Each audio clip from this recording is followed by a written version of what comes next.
Wow. Wow, this is some really deep stuff. I don't know what just happened, but something happened inside of me. Something snapped, something. I wasn't expecting that either. Sorry. It's okay. It's all right. It's beautiful.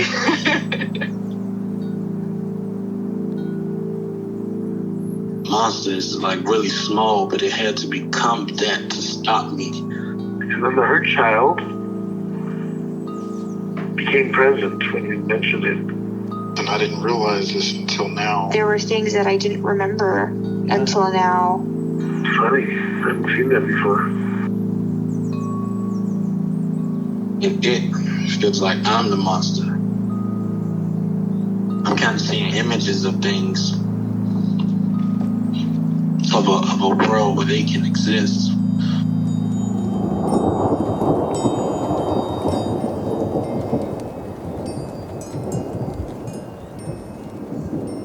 This clarity brings all kinds of answers.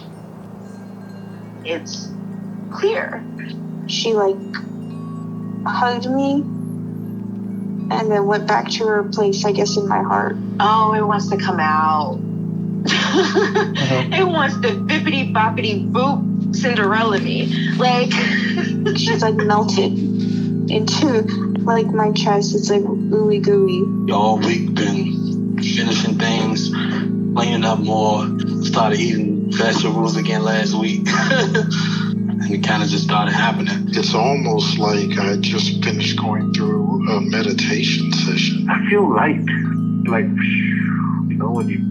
When you hit that first joint, in the morning, and I actually feel a lot more awake.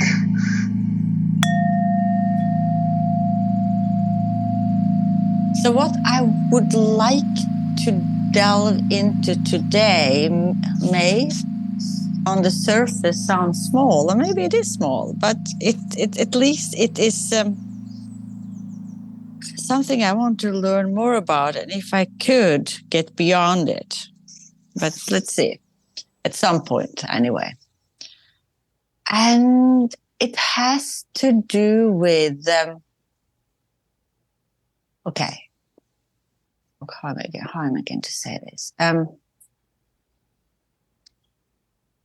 I'm realizing, and of course I've known it for a really long time, but I haven't kind of phrased it in this way. And the way I'm phrasing it now, it seems like it doesn't sound so dire, but it still probably has roots. It has its long roots. So what it has to do with my preferences versus other people's preferences. Mm-hmm. And if I am together with other people and I sense that they have, I'll go into detail, but we start that's me way of doing it, I realize. Mm-hmm. So if I realize that if I kind of sense without even having nobody has put any words on it, that the other person's preferences are different from mine, I yield. Mm-hmm.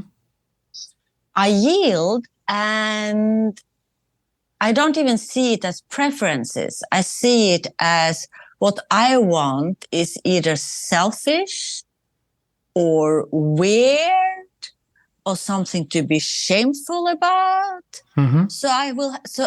So my better choice is to emulate as much as I can what I sense the other person wants.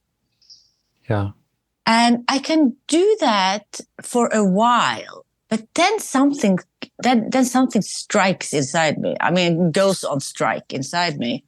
Mm-hmm. And I get a mini, you can almost say it's a kind of mini short depression or depressive. Because it's like I've given up something of myself that I actually, something in me wants to hold on to it.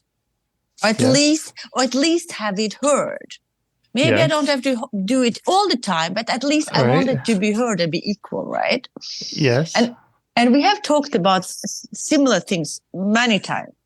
But this is kind of, I think this is a different angle into it. I mean, we might end up in the same childhood place, that darn place. But, it's small things. Okay, so, and part of it probably comes from when I was really little. Not really little, when I was little. All my childhood, when I wasn't allowed to want anything. Anything I wanted was either selfish or, ridiculous or, but then I wanted big things. Like I wanted a father, I wanted love, I wanted peace. I mean, I wanted belonging. I also wanted things like toys, for example, right? I had wants like that of course couldn't be met. Yes. These days, the preferences are more about lifestyle. For example, I have lived not alone, but with a child, so almost alone for 16 years almost. And of course, you can say I've set in my ways, right? I'm used to doing what I want, right?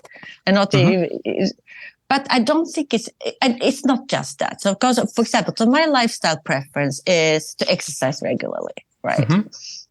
And my lifestyle preference is to eat whole grain bread, for example.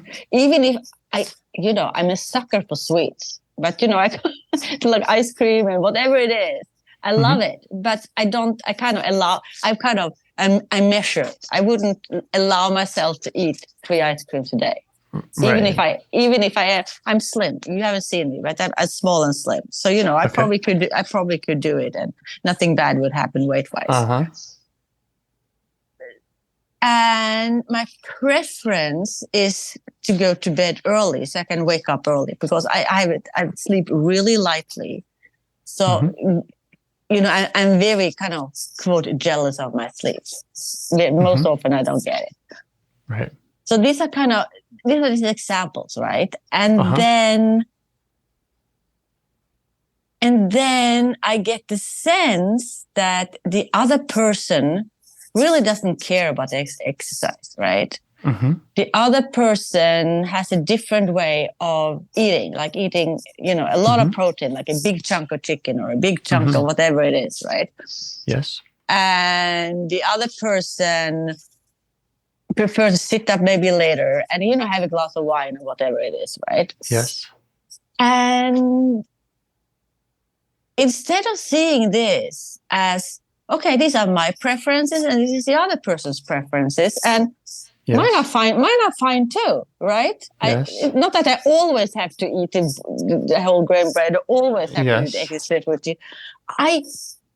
Inside myself, my preference becomes something shameful, something that I should not utter, and I should not manifest. So I go all the way over, and I like it to some degree, it's nothing wrong with it. But after having done this for almost a week, then I get this little depressive episode, and I get really muddled inside. And then we have a little fight because I'm not sure, right? Because I haven't. So so where I would like to get is that inside myself, not only in my head, I can see that, okay, these are preferences. Nothing is right, nothing is wrong. Something I can get more. Sometimes I can get more of mine. Sometimes he can get more of his. But and he doesn't judge. So it's not like he judged, but still, still, I am. It's all on me. And I have had boyfriends. I had a boyfriend when I was in my 20s. Who got so. He didn't want me to go out running. He almost prevented me from going out running. He was so controlling. And it was not because of me, but it was because it made him feel bad. Because he didn't run and I was in better shape than him. So it made him feel feel bad. And I have often in my adult life, since I am small and slim and don't need to exercise, for example, to lose weight, and I don't need to eat the way I generally eat, to keep my weight down, I'm met with this kind of judgment, I feel, but most of it, the judgment is, I realize, because the other people feel bad that they're not doing the same thing, right? Right. And I don't care what they do, you know?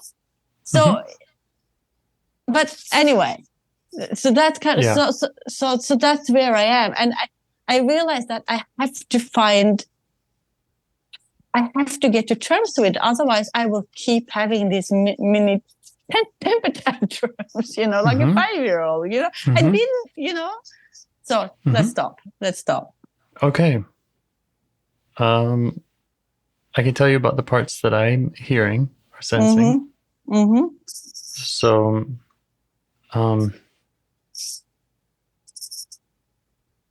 just looking at my notes. Okay, so there's this part that encourages you to go along and yield. And that is kind of the first one to show up, and it's kind of driving the majority, let's say, of your interactions with other people's preferences. And after a while,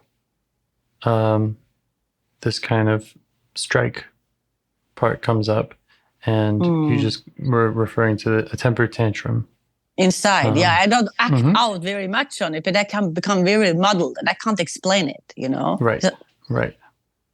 And then, if I had to guess, and maybe I shouldn't, but just while I'm making some guesses, I imagine that, you know, the one who is kind of driving this protector that tells you to go along is likely an exile, which feels as though its wants are shameful. Yeah. And you were connecting those dots to childhood, and I believe we have met, you know, exiles that have that same burden. Yeah. And it's like, it's shameful, and I won't be accepted, you know? It's not acceptable. Right. Yeah. So, you know, you've done so much work with exiles that if you wanted, you could see what happens if you try to kind of aim for that to start with, and see how these protectors respond. Or we could start with one of the protectors, like the one that is asking you to go along and to yield. Which feels right, if any. I mean, I think you're spot on. And you're very smart, like always. Let's see what feels like the best kind of entry point. You know, I think I could almost toss a coin. Okay.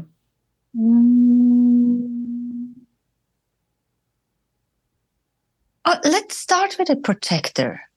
Okay. Let's start with a protector, actually. Sounds great. Yeah. Okay, so this is the one that wants you to yield. Okay. How do you notice it when it shows up? What are the sensations in your body? Okay, so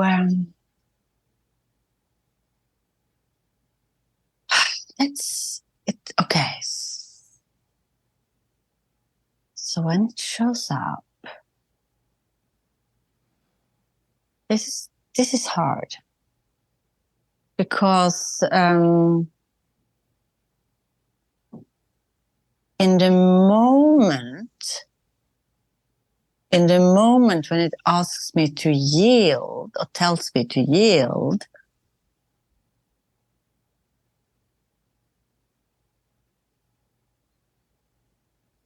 I believe unconsciously, or at least on a subconscious level, I push down any protest, anything that says, no, no, no, no, no, no, you can't yield. You shouldn't yield. Or that I push down those.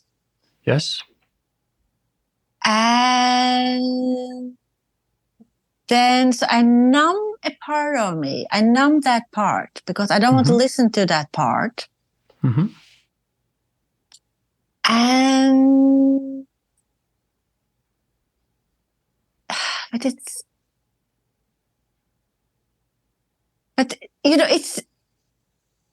interesting because when this first happens, and this has happened a lot recently, it's kind of a good feeling. And that's the funny part of it. It's like when this part tells me to yield, I kind of give up some control. Mm-hmm. I push away those parts and say, no, no, no, no, no, no, no, no. Mm-hmm. And I give up some control and I start floating. Mm-hmm.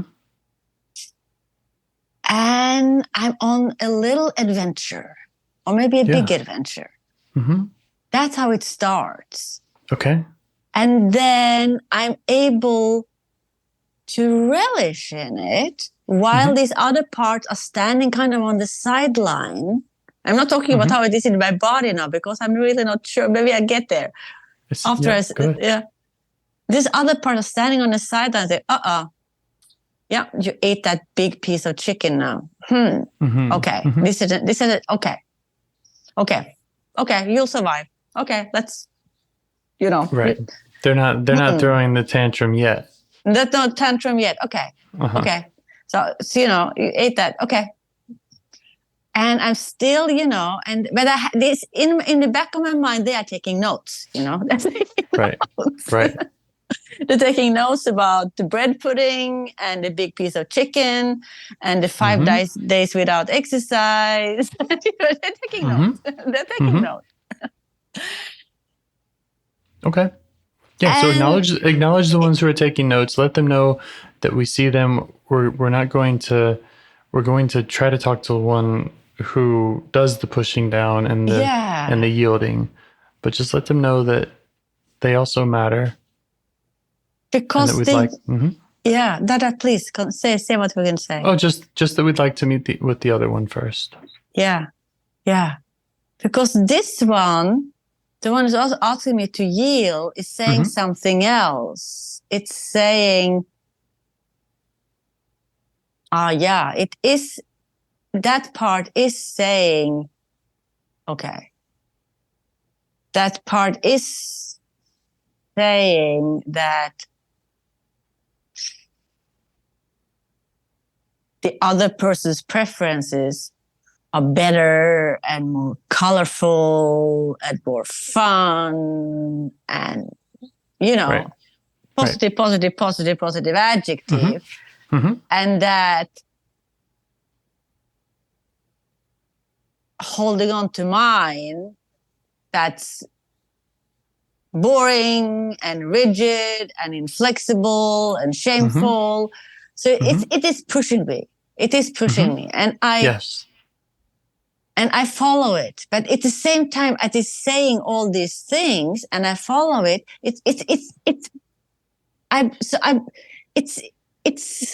So there are two forces that make me follow it.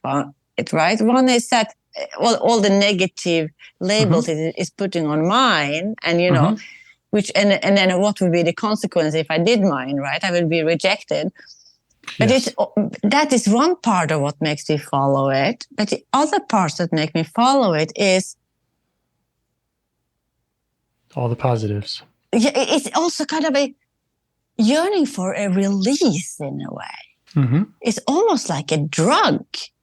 And it's also like I'm doing something naughty, right? I'm doing something, whatever I'm doing.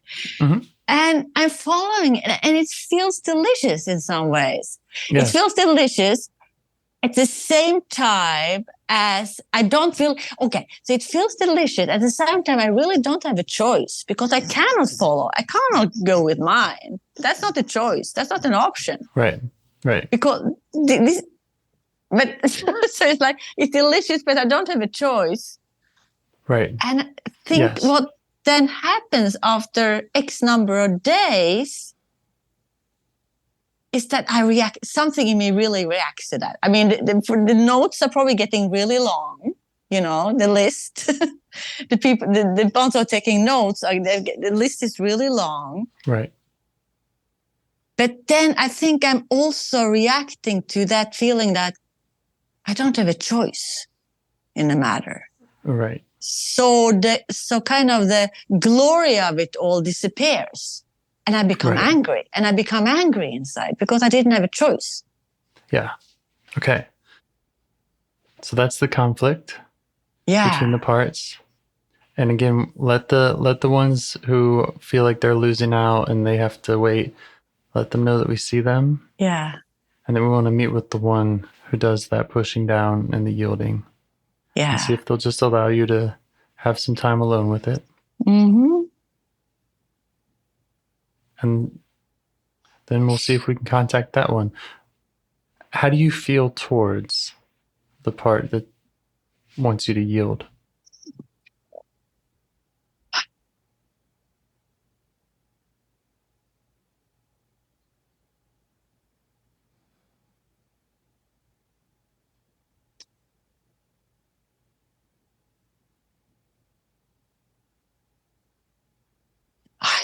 Okay.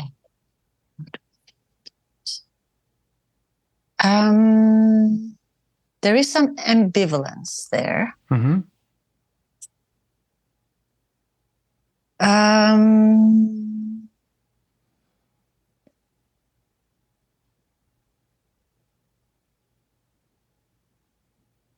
There is some fear. There is also some relief. Oh, somebody's making the decision for me. This protector is making the decision for me. So all I have to do is to close my eyes and let's go for the run. Go for the. So it's in the moment. I don't think I resent it. I do resent it later when the temper tantrum comes. Then I resent it. Those parts are resentful. Mm-hmm. Yeah, but when I go with it, I feel conflicted. I can feel little conflict. I can feel conflicted. I can feel ambivalence. Mm-hmm. I can feel little fear. Where are you leading me? Mm-hmm. And then I'm saying, the heck with it. Let me just go with it. Yeah. And yeah. Okay. Yeah. So I guess any of those other parts that feel like they have fear of this part, or any other judgments or disappointments about it, see if you can ask them for space to let the curious self get alone with this part. Okay.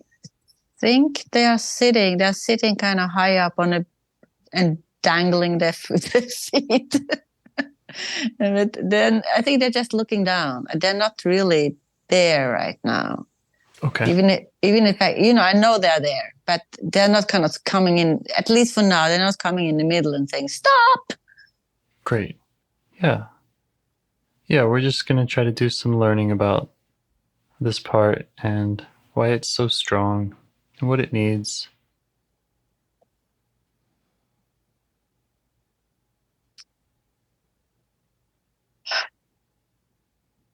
How do you feel towards it now?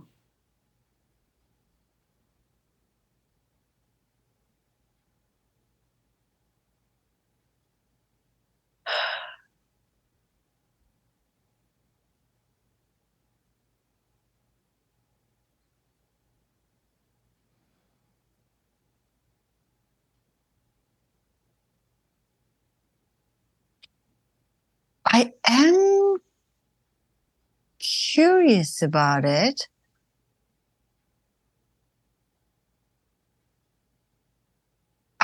I think I understand partly understand its urge and drive. Yeah, sounds like you have a lot of, I mean, you see a lot of its sides already. It's that, and it's kind of, it's it's almost like there is kind of a.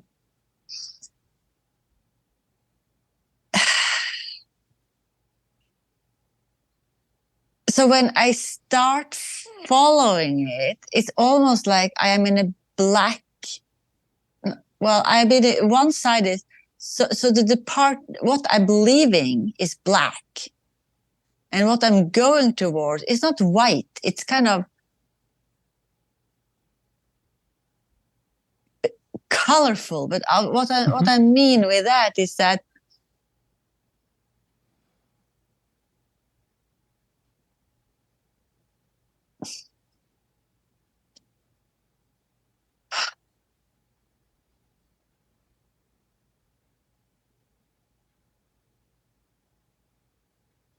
We can learn more about it. it seems like it's trying to.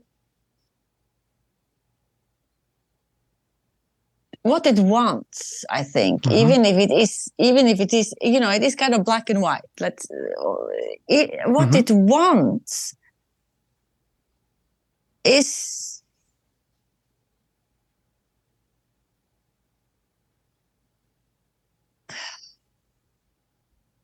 If you're feeling curious, you can just ask it what it wants. What do you want? What do you want? What do you want?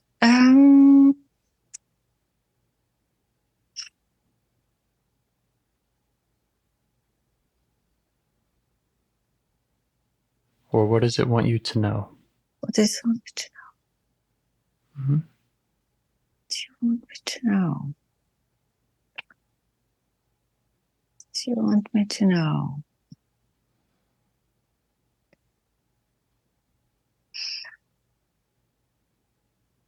It wants me to know that there is a bigger world out there, whatever that means. Okay. But it's not sure if I will go with it on that journey unless I make a full break and leave.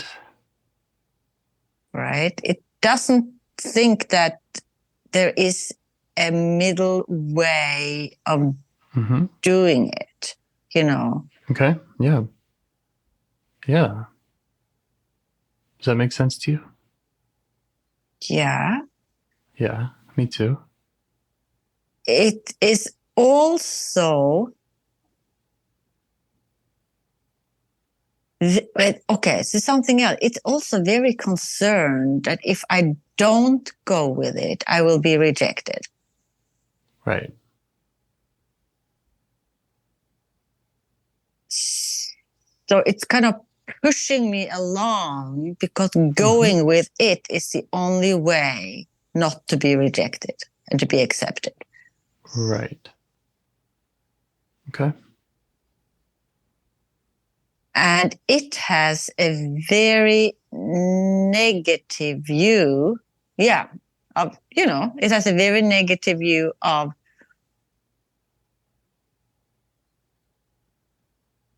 it has a very negative view of kind of what these other parts wants to preserve or hold on to. Right, which is the routine. Yeah, the routine. It has a very negative view on my routine. It's that's maybe those are the parts that in the past we've called the anchors. Those we have talked about the anchors. Yeah, like I always said, running is my anchor. Right, has been my anchor. So they're really strong also, and they can keep you on the routine for a long time. And then when someone else comes along with different preferences, this part sees an opportunity, and it says, it feels like the only way we're going to get to see this colorful other side is if we make a full break from the anchoring parts and dive in, let go, feels good. And also that will keep us from the feeling of rejection. Yeah. Yeah. Yeah. Okay. Yeah. But then, yeah. And then after 3 or 4 or 5 days, the anchors come in and they say, put on the brakes, and they say too much. Right. Yeah. And what do you think? I mean, does it make sense to you that this part has that experience of these anchoring parts being in control so often, and feeling like a full break is the only way to see the bigger world? This part, I mean, so there are two main sides of it, right? One is, if you don't do this, you'll be rejected. But there's the other part. I want to play. I want to play. You know. Yeah. Mm-hmm. Yeah. You know. It's time to play. It's very impatient in a way, like. Yeah. So it maybe there are others too, but at least it feels like it represents. Yeah, it represents all my, or at least a lot of it. It represents my desires. It represents the wants that never were able to be fulfilled, and that were then pushed down, and then I anchored myself in routine to just, Yeah. Okay. It's really interesting because it sounds like both these protectors, the one that yields and the ones who have the routines, have the same concern about looking out for these desires and wants. This one's saying, in order to get the desires and wants, we need to give in, give up, and go towards the colorful place. Mm-hmm. But the others are having a tantrum and saying, no, you're giving up what we want. Giving up what we want, what we are used to, what makes us. It has to do, that's safety. That's safety, right? So it's almost like there is, a battle or a tension between safety and adventure. So either it's full adventure. That's what was this one part wants. The other part wants full safety and control. Yes. Yeah. And of course, they're not going to get along very well. No, they're not. Right? They really don't. They don't get along very well. I have to push one down to get it's like I can't juggle both of them at the same time. Right. Can you see both of their preferences as valid from where you are now? The one who wants to play and the ones who want to stay and stick to the routine. Yeah, I can. Yeah. I can. Yes. I definitely can. And the ones that while I have done some wild things in my life, and what has kind of kept me sane, quote sane, is the routines, Right. If I hadn't had those, which, as we are talked about, started really early, making my own routines when I was, 7 years old. You brush your teeth, you go to bed, you get up, you make your lunch, you go to school, right? Right. That was all my routines, because there wasn't any structure there. Right. Yeah. So I do see validity, and I do see something positive in both. Yes. And I don't think I can, the way probably nobody can, at least I can't. I won't talk for anybody else. But I don't think I will be able to follow one or the other. I need to be able to get, Right. You need to be able to lead them. I need to be able to lead them. Exactly. So that their preferences matter to you and they're valid to you, and you can see them and accept them and appreciate them. And also you can see the other parts and count their vote too. And when one part is really wanting to dominate, you can speak with it, show it yourself, and provide for it what it really wants, which is often not exactly just the other things we were talking about, which is the fear of rejection, for example. Yeah. No, it's almost like I have to lead them and have both parts on board. At least I have to have both. It's like if I go with the flow, I have to have kind of made the routine part feel relatively safe, right? It's almost Right. like if I just go with the flow, the routine part will put on the brakes after a few, right? Because they weren't Right. they weren't part of the conversation at all. They were just kind of put in a corner and Yes. shunted away. Yeah. Well, I wonder if you can check that out with this yielding part and say, Okay. does it also see how after a week of it being in control and doing things its way, that there is a backlash from those other parts that are maybe equally strong or even looking out for something similar? Does it notice that battle? It does notice that battle. Mm-hmm. And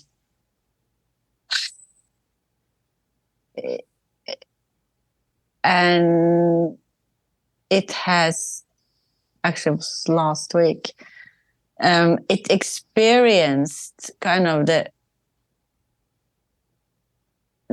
real sadness and confusion when things suddenly stopped. Right. And everything became muddled because it was just on the go, right? It was on the go. And suddenly another part puts the brake on. And then I'm not my best self. And after I've not been my best self, and then trying to explain this to another person, it all becomes muddled. Right. And it's a fight. And I feel really confused and sad. Yeah. That makes sense.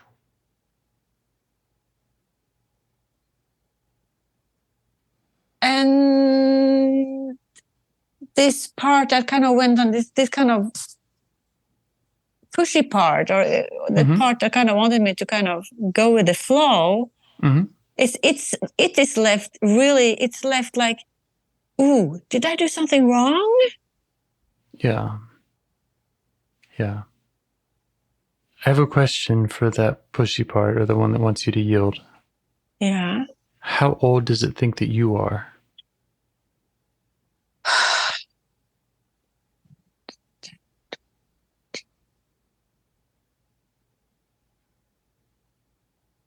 This would be an easier question for the other parts. So let's ask the other parts first, and then or maybe let me see if I can do it. Yeah, go for it.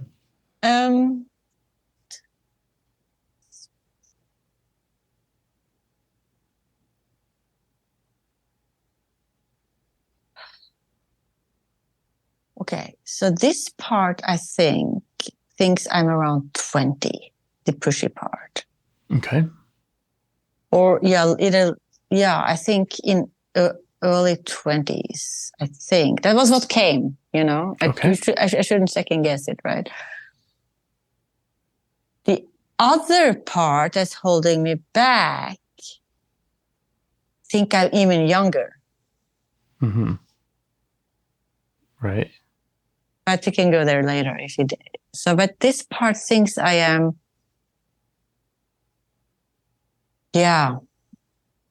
Right. And I can see why it thinks I'm in my early 20s. My 20s were absolutely, I don't know which word to put on it. They were hard. They were so painful. Yes. They was just so painful. And I think we have talked about this before, that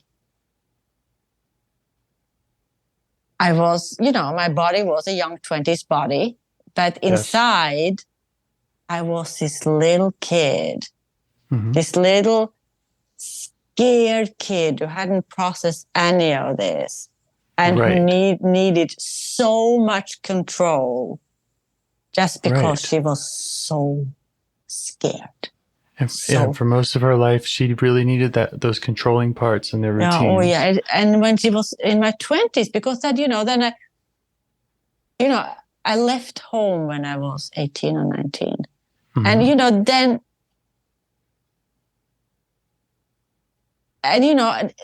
when I went to college, it was like I was going to go to college with a capital S, and I was going to have freedom with a big capital F. And then I fell down into a nervous breakdown for my first year in college, almost the whole college time, actually. Right. But I was barely able to study because I got so caught up in who I was and what I wanted, and I was a failure because I wasn't able to fulfill any of my desires. The controls, I had all these, of course I had desires, but I was so inside my own prison. Right. From the controlling parts. From the controlling parts. So this part said, let's let go some, let's go play some. Yeah. And this is what you need at this time. Yeah. And I was all the time judging myself for not being able to do that. Right. Because I was sitting inside my prison. Yeah. Yeah. Okay. So we can acknowledge with the part why it thinks you're 20 and why its voice was so important at that time. Because the controlling parts. It was pushing then. And I did certain funny thing. It's funny in retrospect, just to kind of pretend that I kind of had some color. H&M was just coming that time, and they had the most colorful clothes. So I had a bright green jacket, and orange pants, and a sweater with red with orange polka dots and colorful scarves and green shoes. Yeah. This part wanted to go for the colorful. Yeah, but that was it. That was Right. Yeah. Right. Oh, yeah. And it all made sense at that time why this part needed to become so active. It felt like it needed to save you from those what it saw as these overly controlling parts. Yeah. The routine parts. Yeah, and it was pushing, and because it was saying, but this is what you want, right? And you have to live, right? Look at all the others, right? And of course, I was terrified inside. I couldn't do anything. I was almost paralyzed. I did some wild things, but it was when I did the so-called wild things. When I did the so-called wild things, I kind of was able to push down a big part of myself so that I just went for it. Right. Kind of the full break. Yeah, we've talked about the single-mindedness, right? It was a single-mindedness, the full break. And I just went for it. And yeah. This is great. You're seeing how this part influenced you then and why. And you can acknowledge that with the part and update it with your real age.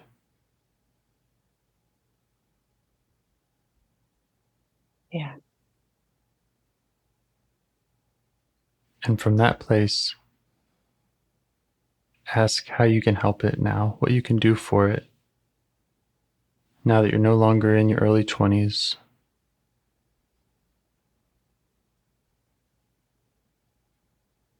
Something in me for a moment, and I just need a moment, because something in me suddenly, and suddenly became hyper aware that we are on a recording. And I'm usually I don't think about it at all. And it is said, you reveal too much. Okay. You even said which country you were in, which I may have said before, but I don't know. I believe you have. Yes, I probably have. Okay. But for some reason, that part's welcome. Some reason I got hyper aware of that, and I couldn't go back and focus on my real age and that part. But maybe I will after I said it aloud. That often helps. Okay. Yeah.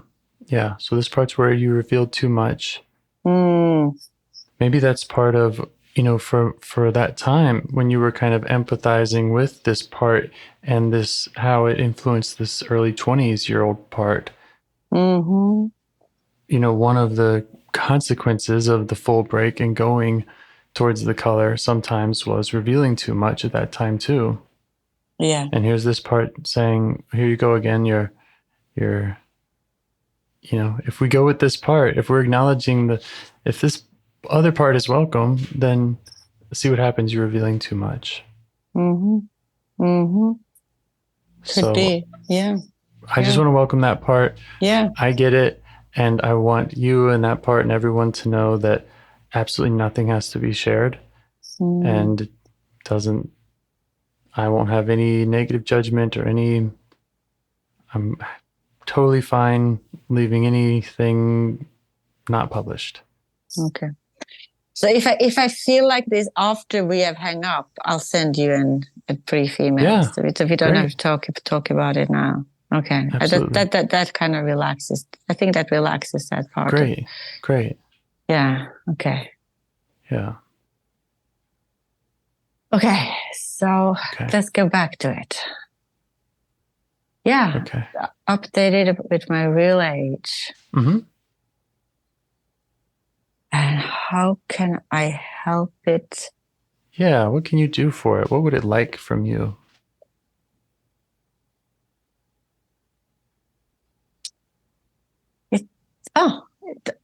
It wants some guidance.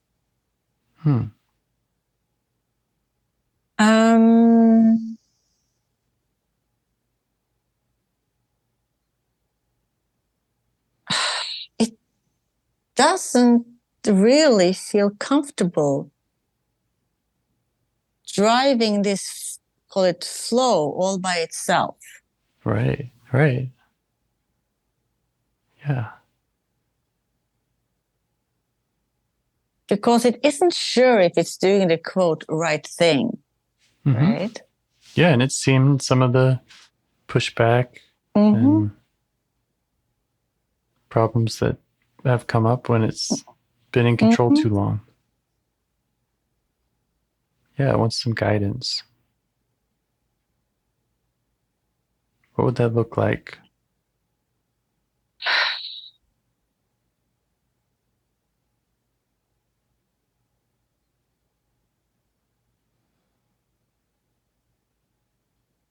Or where or how or when?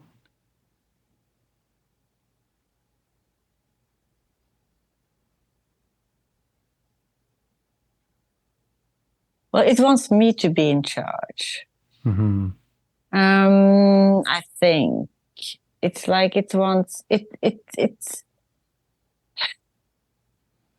is scared of these other parts that suddenly put the brake on. It's like it's the emergency train brake, and the train goes off track. Right. And you see all the cars that's laying there on the side of the track. Yeah, it's worried if it gives up its power, then won't these other parts just take over? So it doesn't want to give up, but it wants some guidance, or it wants some. I don't know if it wants a buy-in from those parts, but at least it wants a buy-in from some other parts of me, so it feels like. So it can feel like a fair negotiation. Yeah, so it feels safer that, this may not happen, or, it's, yeah, it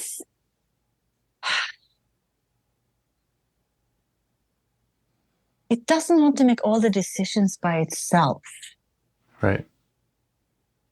It doesn't want its single-mindedness to kind of rule the game. Yeah. Yeah, and it wants you to lead. It wants me to lead. Uh-huh. I mean, it doesn't want to give up. I mean, it still wants me to explore and have, and experience the bigger world.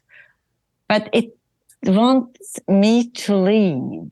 And yeah, I get it. Earlier I said give up power, and I should have said something like give up kind of that control that it when it has all the direction, right? Right, because we don't want to take away the power and the beautiful strength of parts. I think that's what a lot of them are concerned about, is that we're trying to subdue them rather than provide the guidance that they want and provide the attention that they want. Yeah, and it wants guidance about direction, and also how,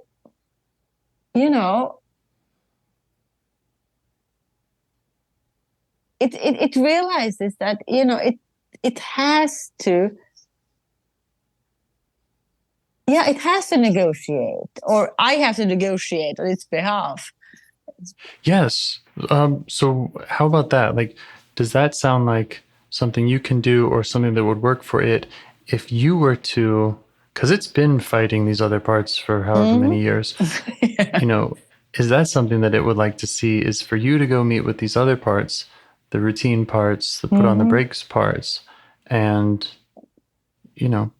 see what they need and if they would also like your leadership and kind of have a similar. I think so, because it's very wary of those parts, because they seem to come from left field, Yep. And when they come, it's I think there's a I like that metaphor. It's like the emergency brake goes and the train just goes off track. Right. Okay. Yeah. No, it would like me to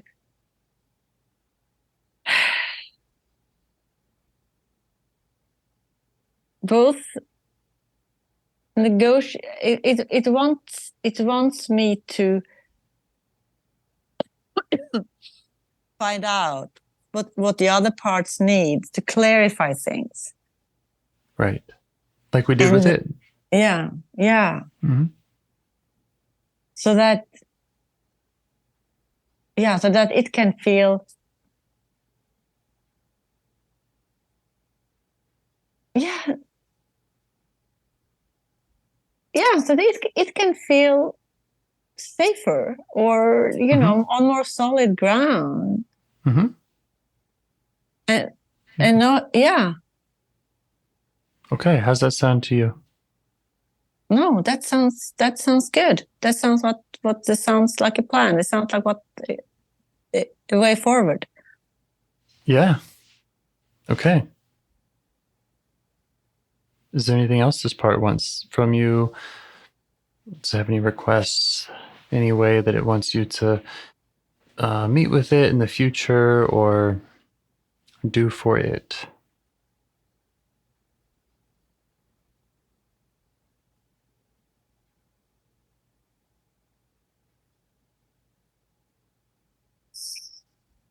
Yeah.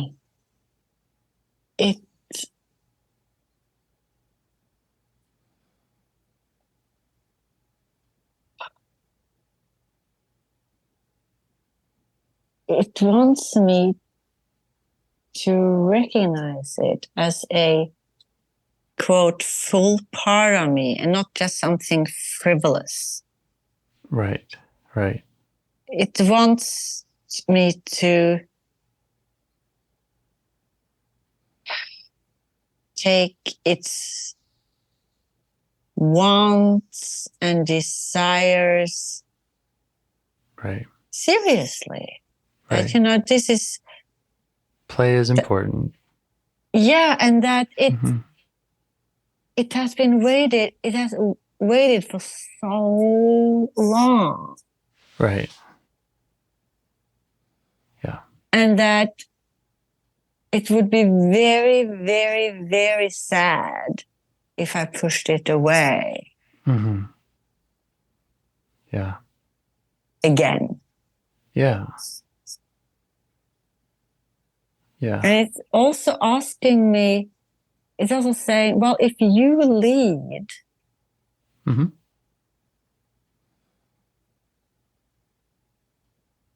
it's asking, if you lead, if you lead, then you probably won't be afraid of me anymore.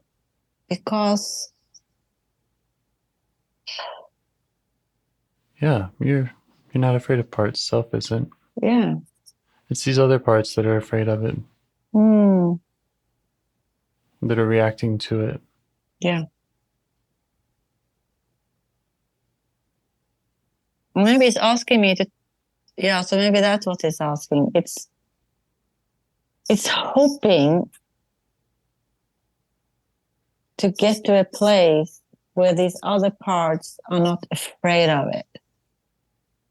Yeah. And this part really wants to experience all the colors. It really, really, really wants to. Yeah. And it wants to relax and just fall into those colors. Mm-hmm. Okay. But it needs help with doing it, quote, responsibly. With responsibly, I mean without freaking out the other parts. Right. Right. Yeah.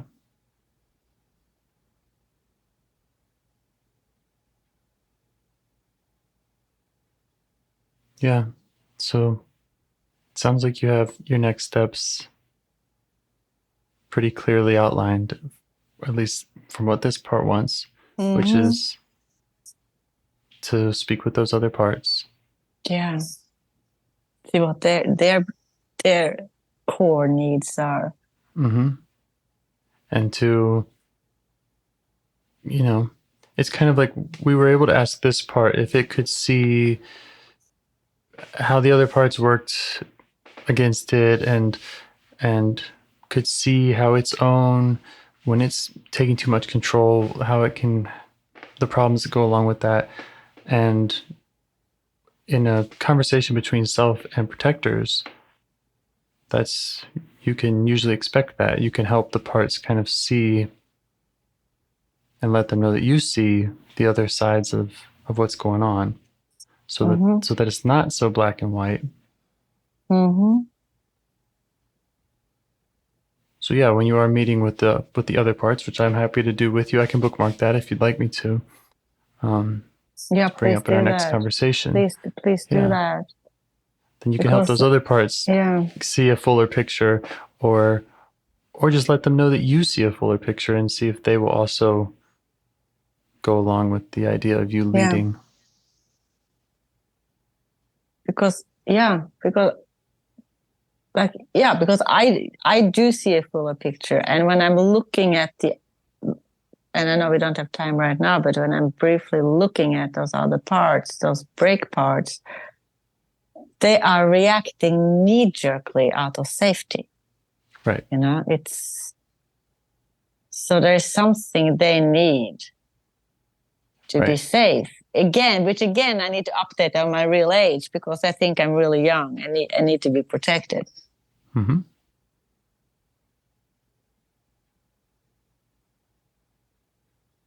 Yeah. Yeah, and you can do some of that now, like you're doing. You can. It seems like they've kind of been in the wings of this conversation, so. They have. Mm-hmm. Yeah, that kind of been a bit stirring. That we kind of, even if they haven't interrupted, but you know, this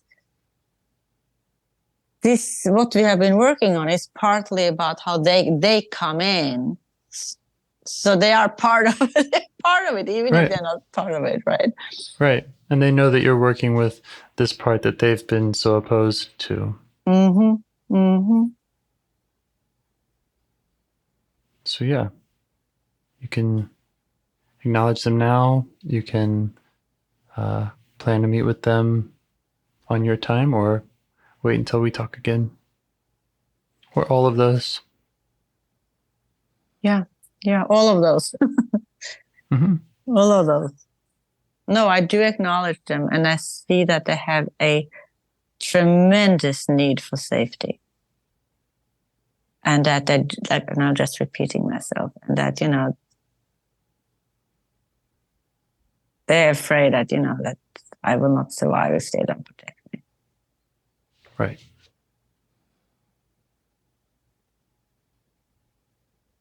Okay. And they see there are other things too. I think they also, you know, there's something soothing about predictability, right? Absolutely. Even if it can be boring, it's something soothing about it. You know, it's, yeah. Mm-hmm. So, you know, it's not just that they have this knee jerk. It's like it's calming, it's soothing, it's anchoring, like we have said before. So, yeah. Yep. They're all good parts. They're for a good reason. Mm-hmm. And they do have their positive intentions, and most of them have their real positive. It's not just intentions. There's real positives to what they're doing for us. Yeah. Wow. Okay. This is rich. Oh my goodness.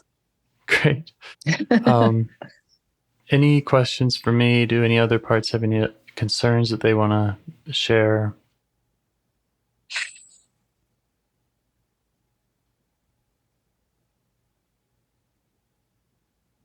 No, I don't think so. I don't think so, actually. I don't think I feel good about what we have worked through, and I don't.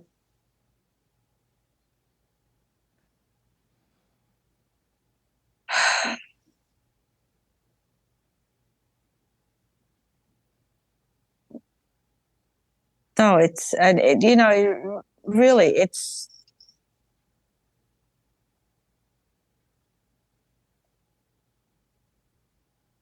Even if this was published in the New York Times, which it won't be, I don't feel I've said anything or that could. I'll make a note. Make dishonor me in some way.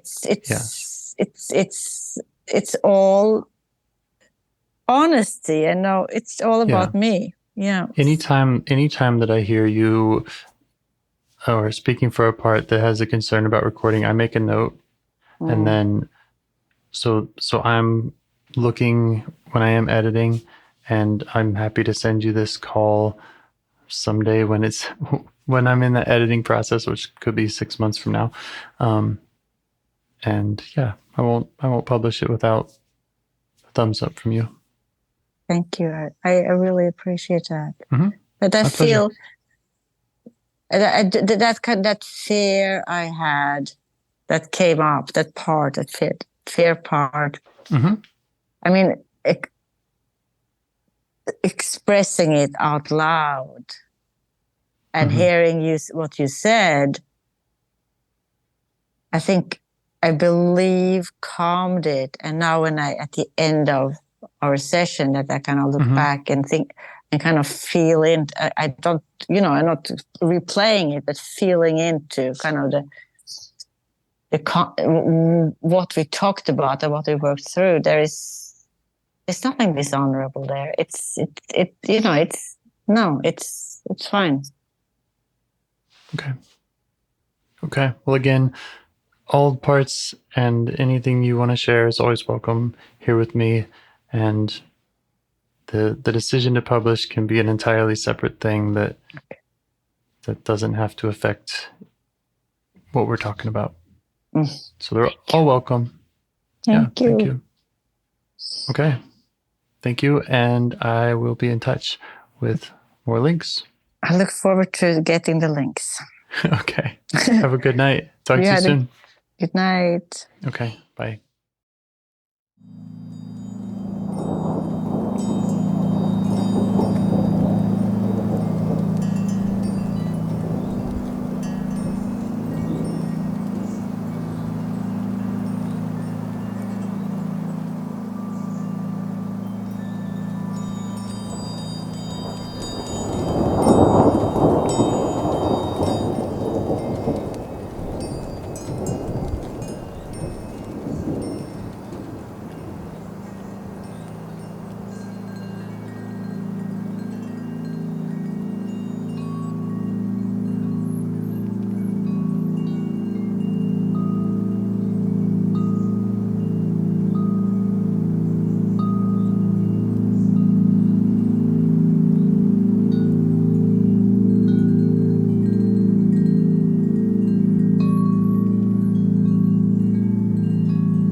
So I was away for almost 5 weeks. And I went with my special friend to his country for 4 weeks. This was he and his friends and family and his language. And that was at times very challenging.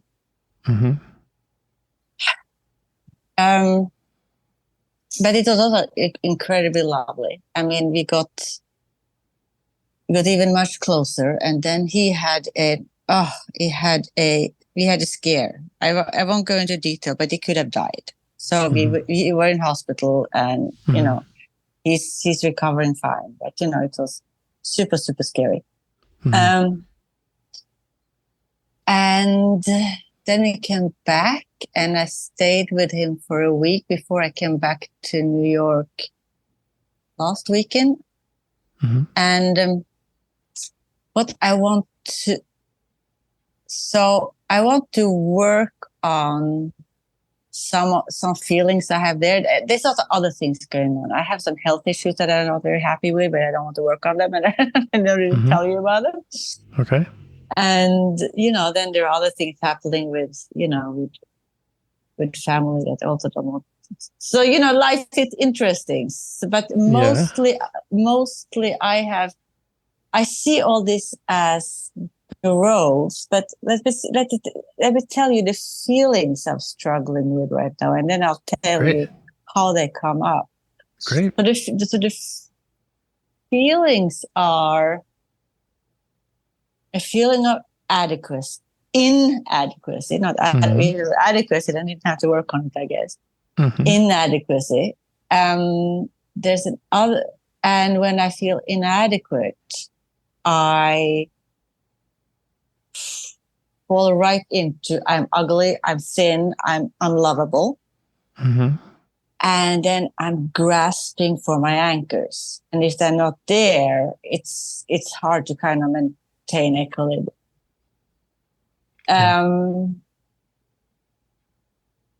And then related to that, or not related, well, they're all about the same story, but the other feelings are, and this is not true, this is just a feeling that I have to choose. I can't get both. And Can't that's get both of what? Well, okay. So what it is that, and I know this is not so, okay. So we are talking about maybe moving together, not immediately, not tomorrow. He has a day job, so it will have to be to move in with him. I bought this little apartment in New York a couple of years ago. It's nothing fancy. It's a one-bedroom apartment, but that was kind of going to be my last apartment. I'm going to live here and die. And my daughter was going to inherit it. It was all in my plans. The thing with New York is that I have lived in New York since 1988. So New York is home to me. New York is home. When I was little, I didn't have a home. Maybe before I was 5, I had a home. But after the abduction, I didn't have a home. So I realized that having a place where I can just do things without thinking, everything, it's because when I got back from, I had a day. I had a day where I was just lolling around. Oh no, I said the name of the town. Can you strike that from your from your recording when you do it? Okay. Because that was a slip of tongue. But anyway, so strike that for your recording. Anyway, when I got back home, I had a day where I was just lolling, and then everything was, I woke up in the morning, I just made my coffee the way I wanted to, I put my dishes there where I wanted to, I did, everything was just, I didn't have to ask anybody, not that I have to ask, but I didn't have to think about anybody else, and everything was like, okay, I go shopping, I just go straight forward, there's no map, everything, it's like, it's home. Because when I am with him, and he's not, he tries to make it so that it's my home, but I am shadowing him, right? So I am making the bed the way I see him making the bed. I wash the dishes the way he washed the dishes, sort of, And so I'm shadowing him. So even if I'm not thinking out loud, I'm thinking, And I don't know this town. So, I just, where am I going? So I look in a Google map, Yeah. And all that is natural. But so now and all that goes back to, of course, is the reason. Well, it's not only the reason. It's a big deal to move for anybody. And I don't know anybody. It's a big deal to change kind of your plan for the last third of your life for anybody, Yeah. But I think there is so much in there about fear of losing my home and anger at having to choose. He has not said I have to choose. Nobody has said that. This is inside me. And it goes all the way back to that I had to choose between mommy and daddy. I couldn't get both. Not that I made a choice anyway. She just took me, right? And then I lost daddy. So that has always been a theme in my life, that I could never have both. I always had to choose. Right. So that's where the anger comes from. Even if I have to choose. I want both. I want my familiar home and I want him, right? So there are all those feelings there about that, and then what does it mean to have a home, and what does it mean? And one other, I think there is.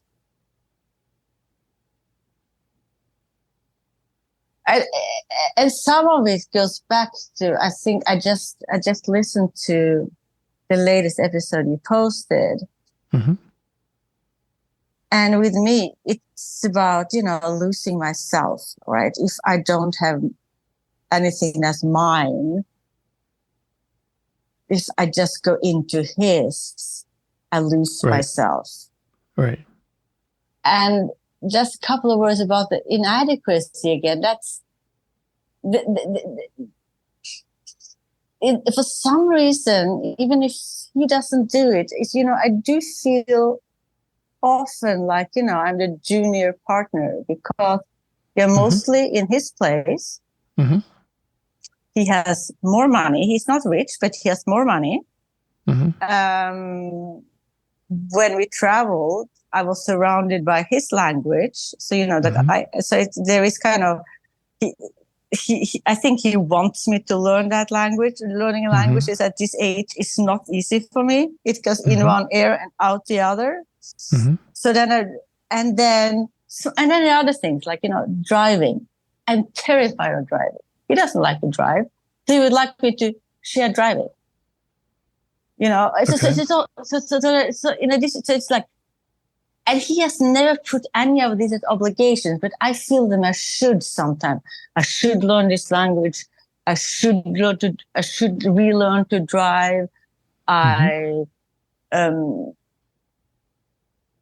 should be more this. I should be more that. I should pay for more things. And on the surface level, yes, they are issues, but of course, the reason they are issues is because I touched on something deeper.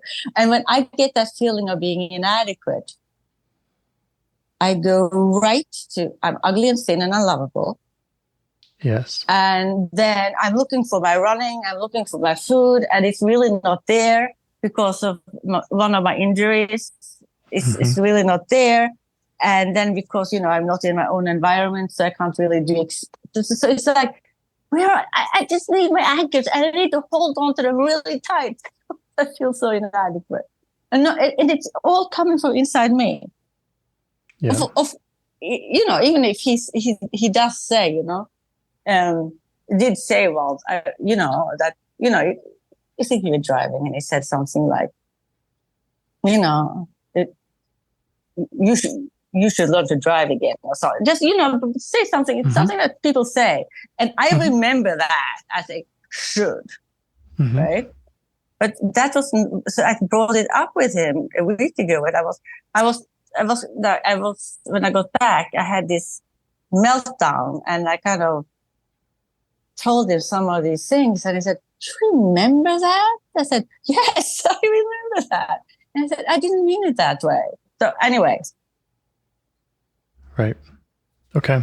So inadequacy and then leads to the feelings of ugly, thin, and unlovable. Yeah. And then grasping for my anchor, something to hold on to that can kind of solidify me. Right. And yeah. Okay. And then the other feelings, which I don't know if they can connect or not. The thing with home and not getting both and all that. But that might be a different cup of tea. Do you have any intuition about which of these parts to start with?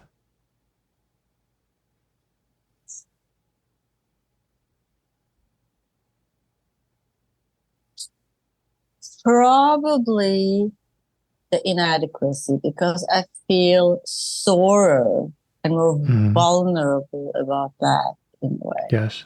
And I think there is a connection there. I think that strengthens the other. Okay. Okay. So you mentioned being in his place, being around his language. Yeah, we speak English together, of course. But when we traveled to his country, it was his language. Yeah. Is there more that you notice that kind of triggers that sense of inadequacy? Is it those things you were already naming, or does it? No, do you notice anything else? It could be really small things. One day I was there,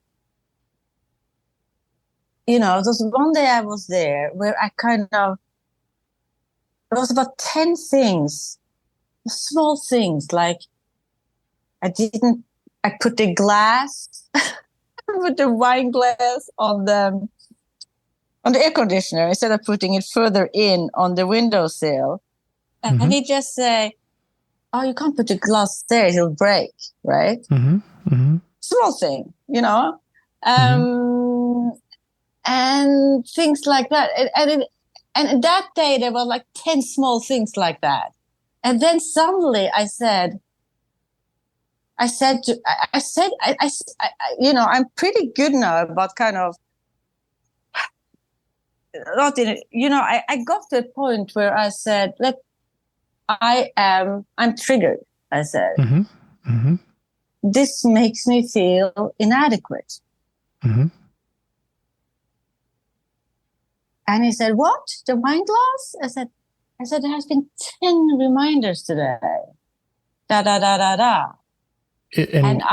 Is it from his reminders, or is it like, does it come about when he's not around? Like if you're at his place and you're doing stuff, does it come up, or is it only from his comments or from his presence?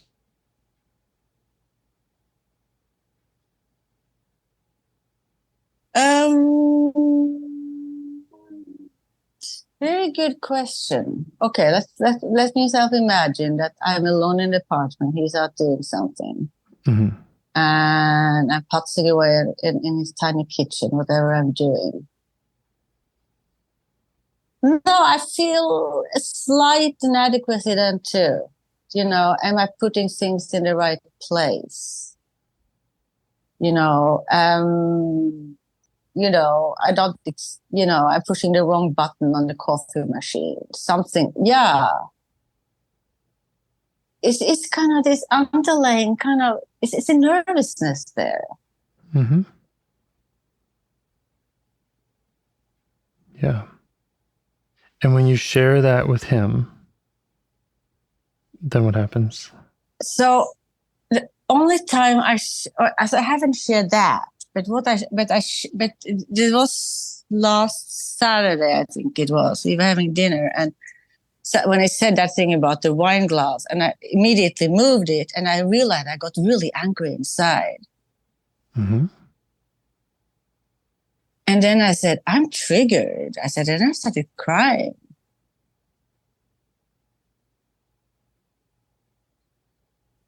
And I said, I don't know exactly what I said, but I did say that I felt inadequate. And I said, I did also say, I'm in your place. These are your things. And I'm shadowing you. And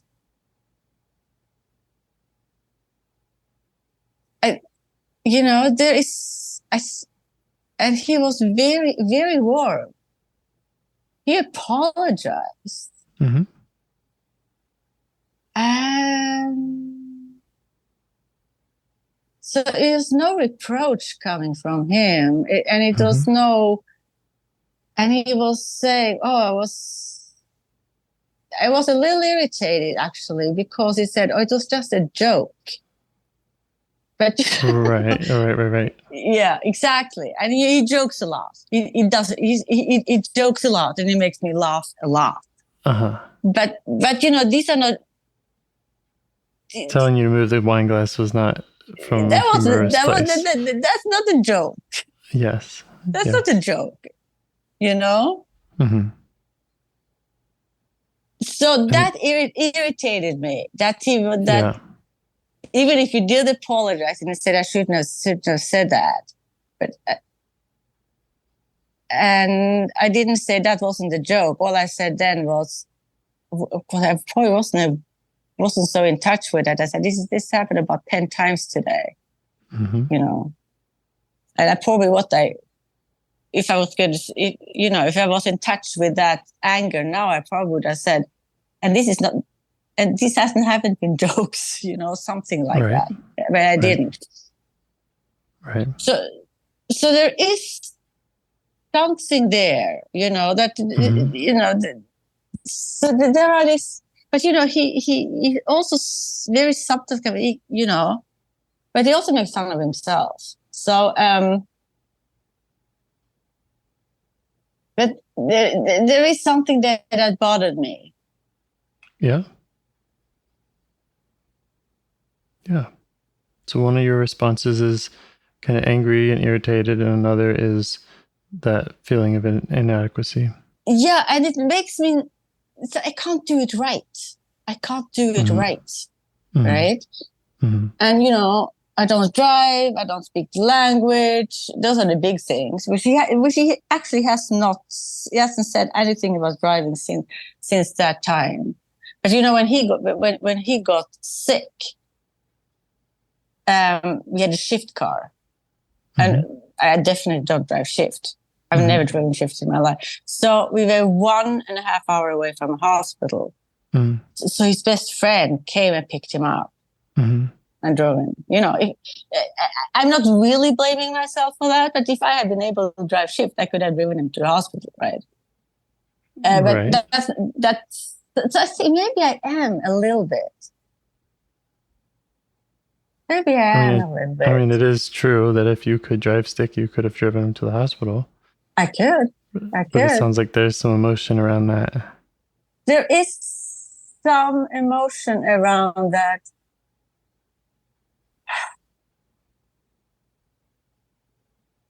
Well, I don't think I have the biggest emotions around that.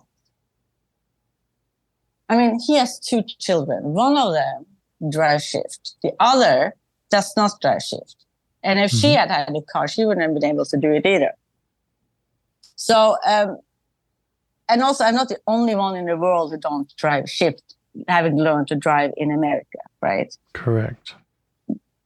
If I'd been learning to drive in Europe, I probably would have been able to drive a shift.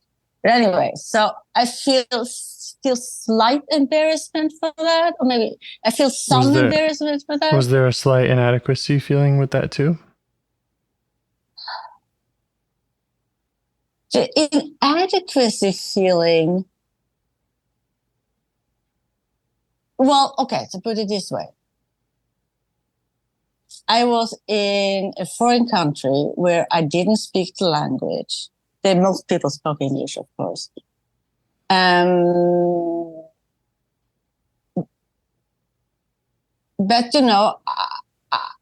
I felt inadequate that I really couldn't do anything, I couldn't do anything except for being there for him emotionally when he, was recovering in the hospital and afterwards. But I couldn't do anything. So it was his friend who came and picked him up, drove him to the hospital. Of course, and that his friend knew a doctor, so they was waiting for him with a stretcher when he got to the hospital. They breezed him in there. So it was his friend. But I couldn't have done any of that because it's not my country, right? So, and then another friend of his came and picked me up after I closed the house we had rented because the house we had stayed in for a couple of days, it actually was belonged to this second friend. So he came and closed up the house and took me back. And, everybody was super nice. But, I wasn't able to do anything except for, I always said that. Okay. Yeah. Okay. So we're going to try to get to know the inadequate feeling part. Yeah. So I don't know how much. Sorry. I didn't quite catch that last thing you said. No, I was just bringing it. I don't know how much the inadequate feeling part is related to that. Maybe the driving a bit, but the rest I just have to realize, it's, how could I know the doctor at the hospital and get him, priority place to get in there? No way, right?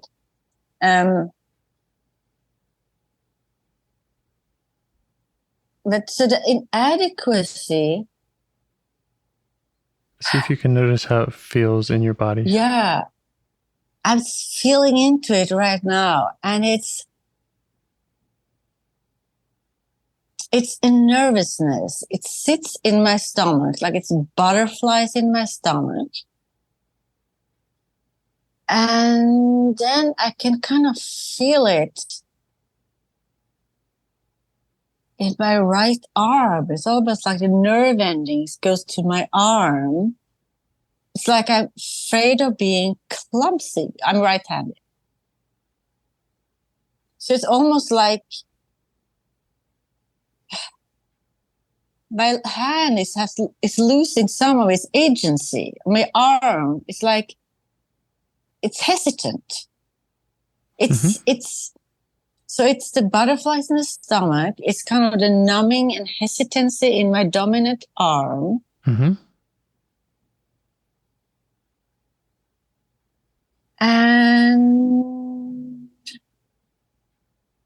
then it's also some kind of feeling of hopelessness, that kind of something that sinks in, that makes me kind of,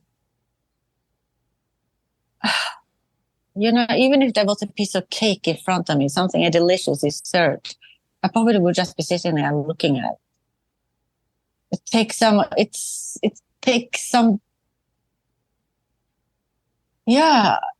would take the desire to eat something delicious away. Take the desire to eat anything, probably. Yeah, it's butterflies, hopelessness,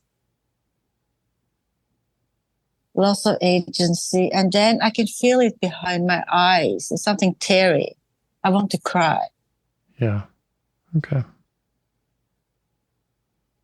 How do you feel towards the part?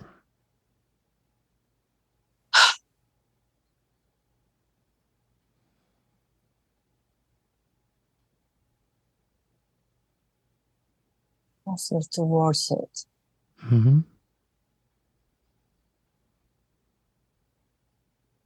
The part that wants to cry. Yeah.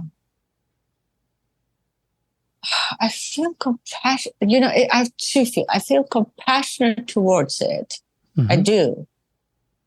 But if I identify too much with it, then I feel I just want to creep into a hole and hide.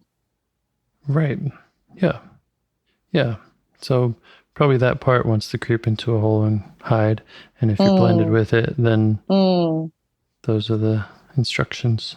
Yeah. No, I feel compassionate towards that part. And I feel, I wish I could help you. Yeah. Can you let it know that you're feeling compassionate and that you would like to help it and see how it responds?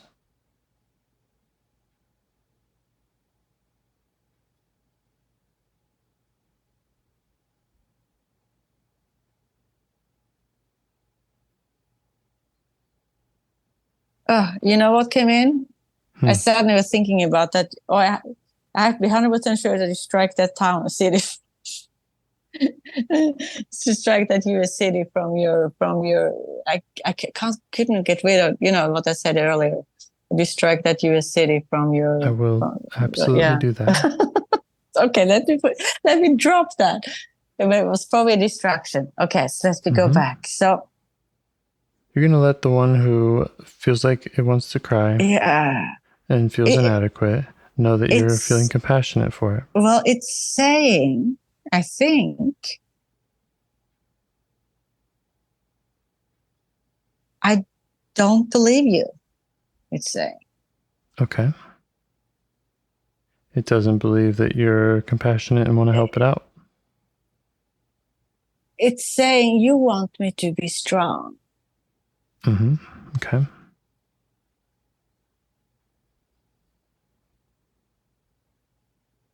You want me to raise above this being inadequate.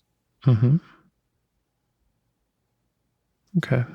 So you may it's like, on the one hand, it sort of believes, you may feel compassion, but at the same time, you look at me and say, pick yourself up. Got it. Yeah. So do you have a part in you that says pick yourself up? Oh, yeah, I do. Great. So you can acknowledge that. You can let it know that you do have a part like that. Oh, yeah. And if that part is present now, you can acknowledge it. Mm-hmm. Ask it for space. Ask it to step back and see how it responds. Well, it's not going without protest. Okay. Because it is saying that when I am by myself,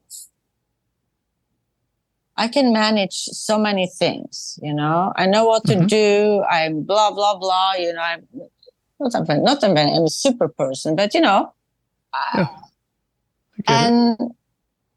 And it's saying, be like that now too, you know. Mm-hmm. Yeah. So it had to say that. So let's see if it can give me space after that gave me that speech. Okay.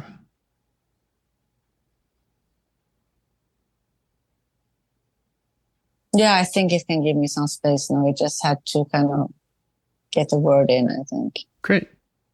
All right. Yeah. Okay. So back to the one who felt inadequate. You can thank it for pointing that out, that you did have a pick yourself up part maybe on your shoulder that does judge it and does command it. Mm-hmm.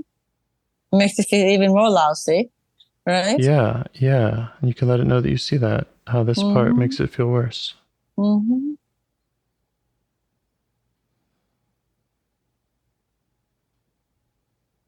Yeah.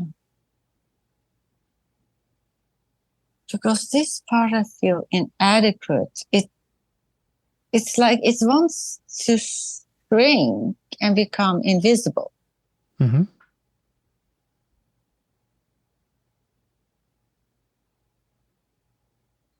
Yeah. So it doesn't want another part telling it to pick itself up. Mm-mm. Mm-mm. Okay.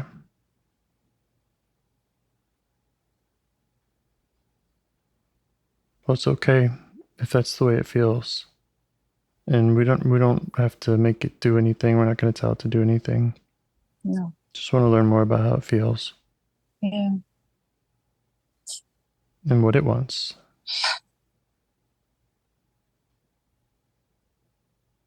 So you could try asking, what do you want? What do you want me to know?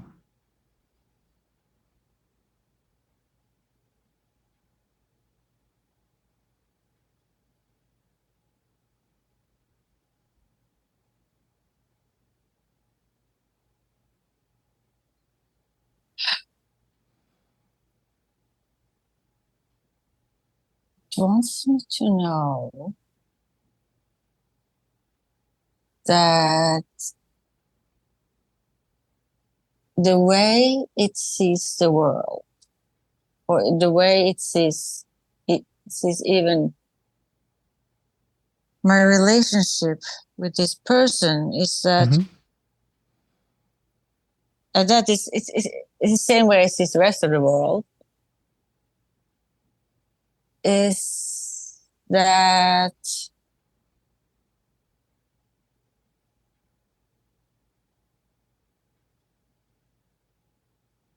people have expectations. And it has to live up to those expectations to be accepted. Mm-hmm. Does that make sense to you? Yes. Okay. Just let it know that. And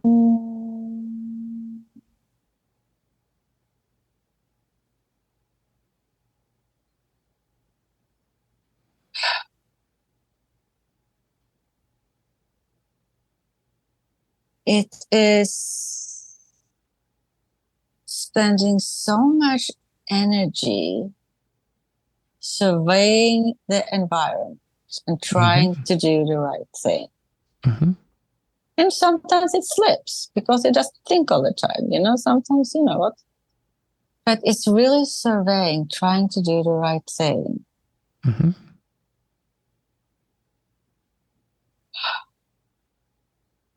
Because if you don't live up to other people's expectations, you won't be accepted. I won't be accepted and I won't be loved. Right. Because,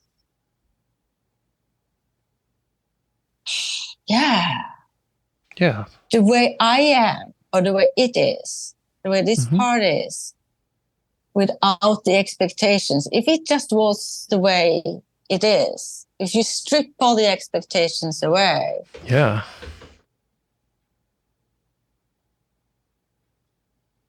It is nothing. It's just something unacceptable and weird. Okay. Yeah, so the expectations kind of give it its feeling of being acceptable and lovable. Yes. Yeah. This is so uncanny. Because I realize there is still a big residue left. Well, this all goes back. I mean, the way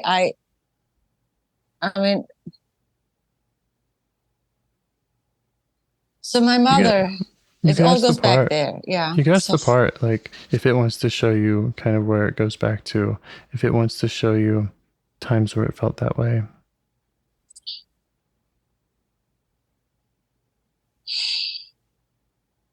Many times felt that way.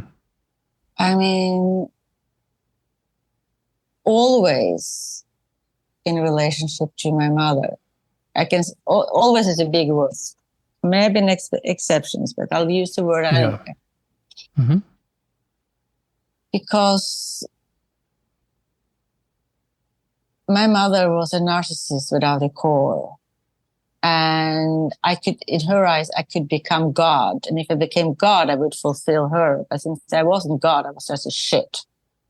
So which means that she had these incredible outside expectations that I was never able to live up to. Okay. And therefore I was a shit.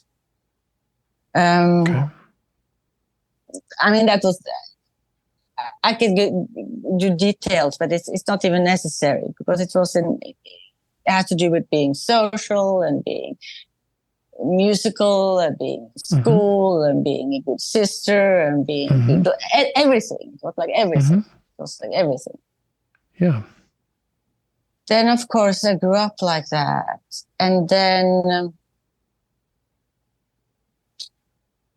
when I was 20, started college in Oslo, I had a big nervous breakdown. And for almost a year or two, I couldn't do very much. And in the beginning, I just saw myself floating down a river, nothing to hold on to. And I was just asking questions because I realized that my whole life I'd been based on expectations. Even what music I was listening to on the radio. I could turn on the radio and I could say, oh, no, I don't like that. And then I said, wait, why don't I like that? Oh, my grandfather didn't like it. Let me turn it on again. It was anything. Pineapple. No, I don't like pineapple. Why don't I like pineapple? Totally. It was like I was just, I was able to kind of find some footing, but as we can see now, there are still a lot left. The part still feels that way. Yeah, the part still feels like, and I think the reason it feels like this with him is because I love him and he loves me, so we are close. And there's probably a part that is so afraid of losing that love. Right. Is that the same one that feels like it's ugly and he'll see you as ugly? Is that kind of the same? It's kind of the same thing. Yeah. Inadequate, ugly. Inadequate, weird. Inadequate, whatever it is. Put a negative word on it. stupid, Yeah. Makes a lot of sense. And especially if that's what you were experiencing and this part was experiencing when you were a child, hearing that from your mother. Oh, yeah. Mm-hmm. And, when I was, but, so I gave up getting any love from her, but Mm-hmm. I probably didn't give up. And I know I didn't give up. Right. The longing to be loved. Of course. So when I experience that again, the fears come up too, right? Yeah. Is this part aware of you? Noticing it?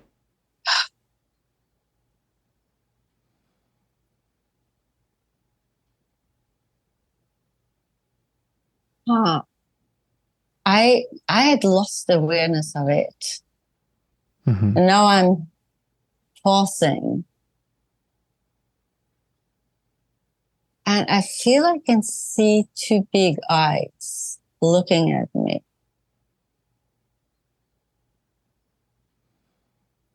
Oh, am I making that up? Don't know. What else do you notice about them?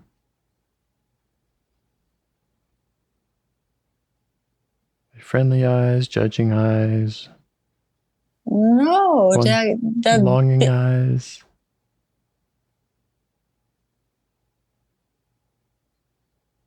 Just big eyes. Okay. It's not judging eyes. It's not angry eyes.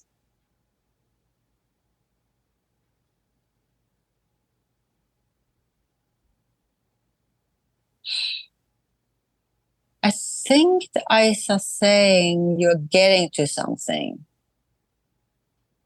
Or that it's eyes that are listening and grasping for real understanding. They don't think they fully understand, but they are kind of. Maybe you could ask the part what else it wants you to understand about it. What does it want you to know or want to show you so that it feels like you understand?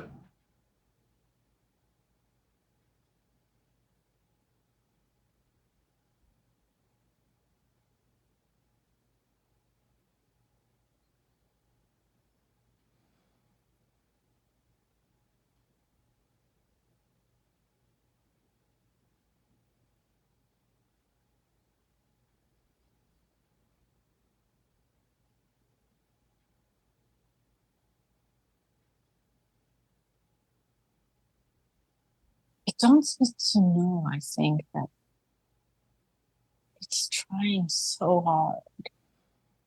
Mm-hmm. And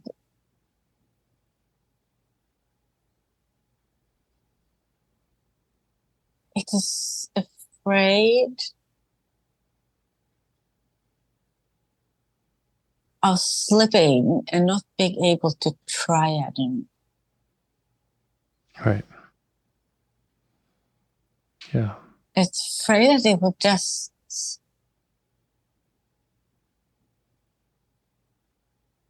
collapse some. Mm-hmm.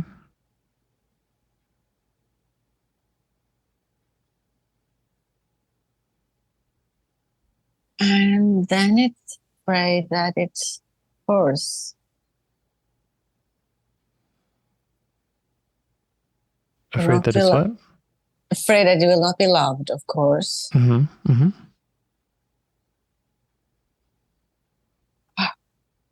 And that it will just, I don't know.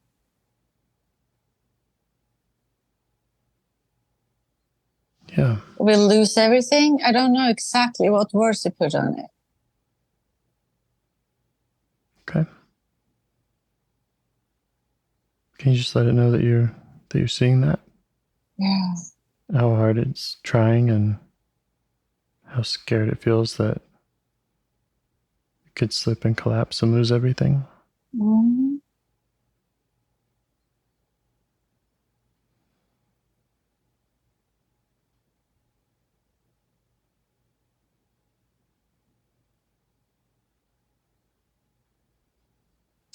But it's I got also in touch with some anger. I wonder if that's the same part, if that part also has anger in it. I wouldn't be surprised if it does. Yeah, you could ask it if it has anger and if it wants to show you that too, what that's about and how that is for it. Yeah, I mean, I think it's angry. Mm-hmm. It's like,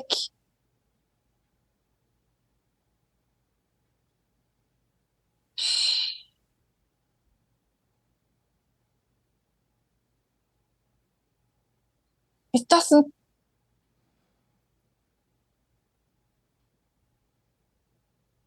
yeah, it's angry at carrying this straitjacket. Mm-hmm. That it has, it's like, it's want to kind of, I can just, what I saw was kind of a made bed, right? And it wanted to just take all the sheets off, like, Yeah. That's enough Mess to the make bed me up. mess the bed up, or break some glasses. Yeah. You okay so, with its anger? yeah, I am. Yeah. Okay. Let it know that this anger is safe with you. Yeah, it's like, And it makes sense. yeah, because it's barely breathing, Right. Yeah. Yeah.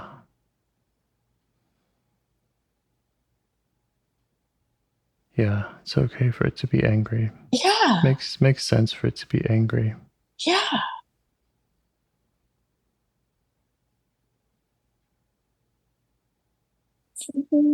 Why does it have to do things the way it believes other people want to? Why does Other people's expectations. or why does it have to? Or concretely, why does it have to do things the way it thinks he wants them to be done? Mm-hmm. Or even sometimes he says, or sometimes he sees that it sees him do it. Why does he have to do it that way? Mm-hmm. Why can't it just do it its way or my way? Yeah. And same with your mom, right? Yeah. Yeah. Yeah.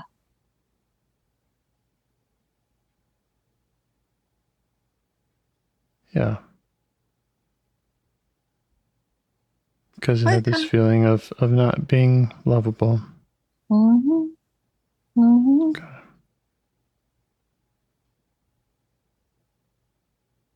So it makes sense to you? It all makes sense to me. Great. But then, yeah, you ask your question first. I was going to ask how the part feels for you to be present with it and acknowledging it.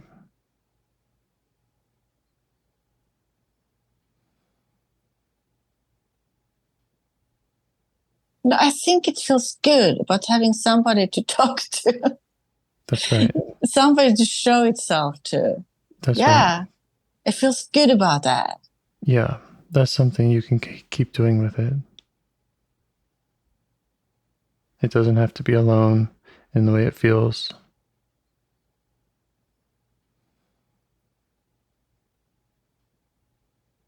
It doesn't have to hide its anger or its grief. Mm-hmm.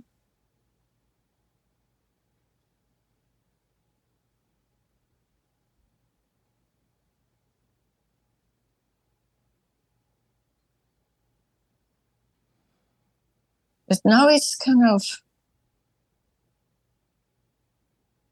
scared again. Mm-hmm. Okay. Because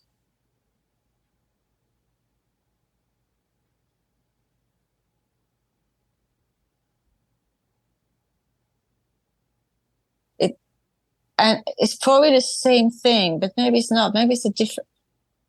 It's like it's saying, yes, I wish I could do it my way, without expectations, do it my way. But then it immediately says, but my way is not acceptable. Right. Yeah. And it was true that your way wasn't acceptable to your mother, for example. Mm-hmm. Right. Right. Is your way, is this part's way acceptable to you?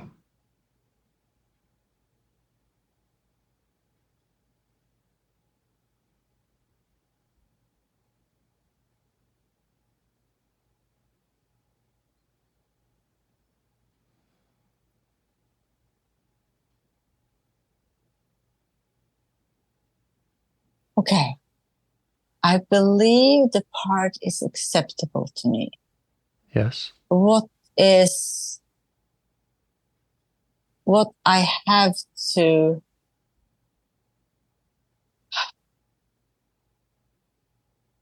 the part is acceptable, and I also have to embrace with the part that maybe I don't know what my way of doing things is in everything, right? Sure. But that doesn't mean that I'm going to do it his way. Just because I haven't, just because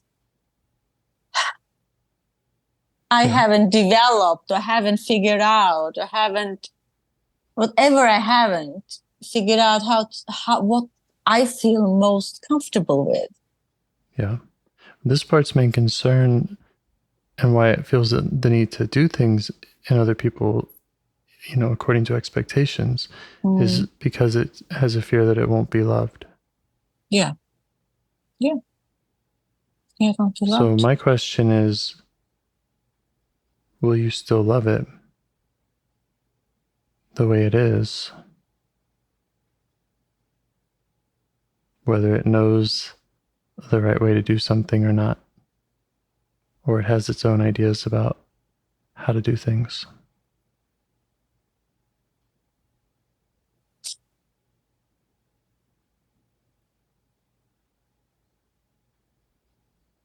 Okay. This becomes a little convoluted because I get two things coming up, at least two. One is,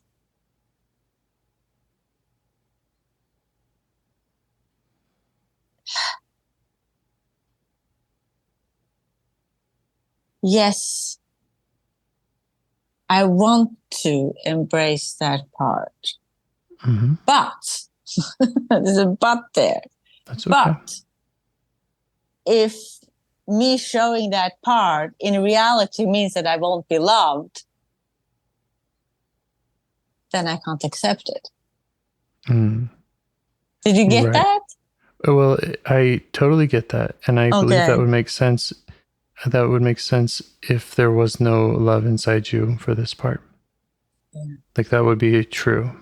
You would be without love. Yeah. If the only source was from others. And I totally believe that there are people like your mother and all kinds of people who will only trade you affection and show you love if you do what they want. Because they're safe. Those people exist. Yeah, they can't see outside themselves because they are total narcissists. They have parts. They have parts in control. Yeah. And I imagine inside them, there's not a lot of love from their self to their parts, and they don't have much to give to others. Absolutely. Absolutely. And that's why I'm trying to get to the source here of your own internal love.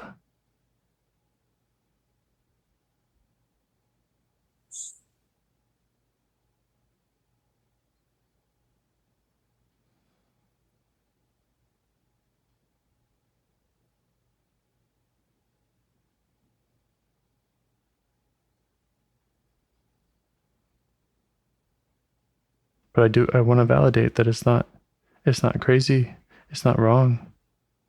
That, we need to think about how we act around others and what triggers them and what they respond to lovingly. No, I'm just going into myself and Mm-hmm.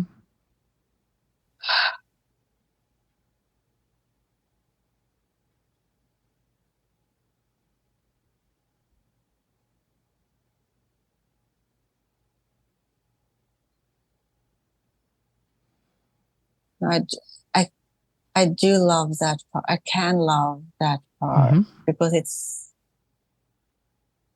I can feel a lot of compassion for its vulnerability and its longings. Yes. And I would just like to give it big hug, big warm hug. Does it want that?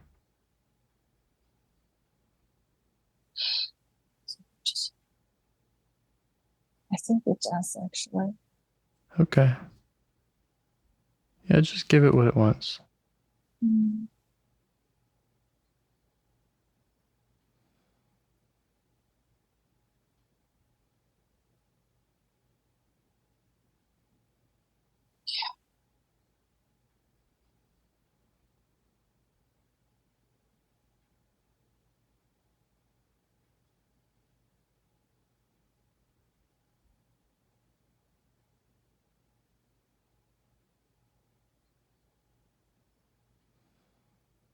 It's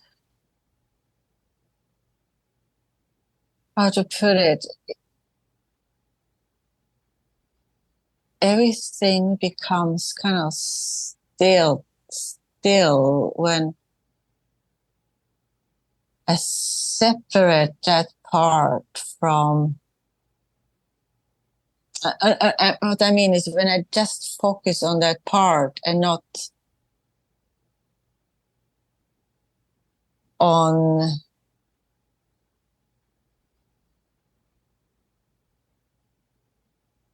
all the expectations or shoulds or whatever it is around it, the environment where it is acting or not acting. And I just focus on the part itself, like focus on a little kitten, Yes. It's just there. Yeah. Then, then I can infuse it. Then I just feel love for it. Yeah. Yeah. And that's what it needs. Yeah. It needs love without expectations. Mm-hmm.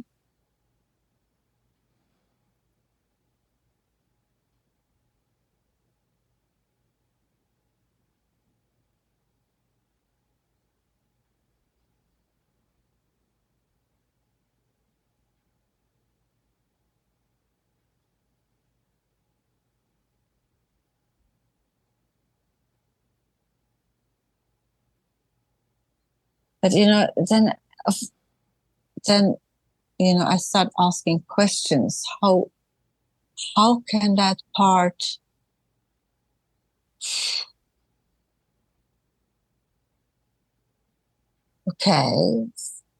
feel confident, feel better about itself in the world? Mm-hmm. That's kind of, I'm not there yet, of course, but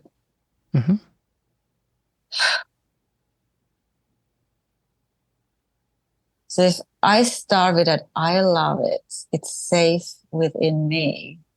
Yes.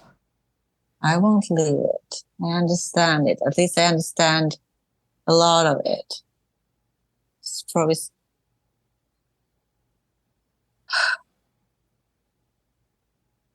How then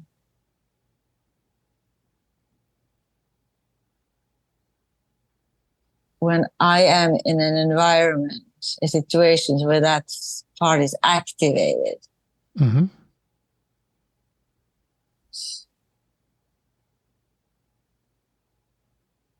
how can I then still keep it feeling safe? Great question.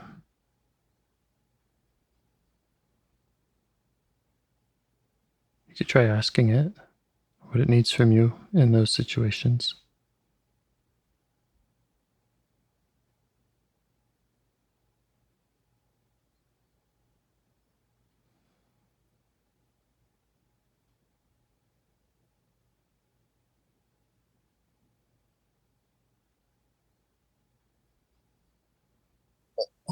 It needs me to stand up for it and advocate for it.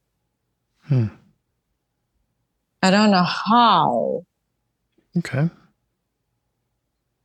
Doesn't mean like shouting or anything, but it needs me to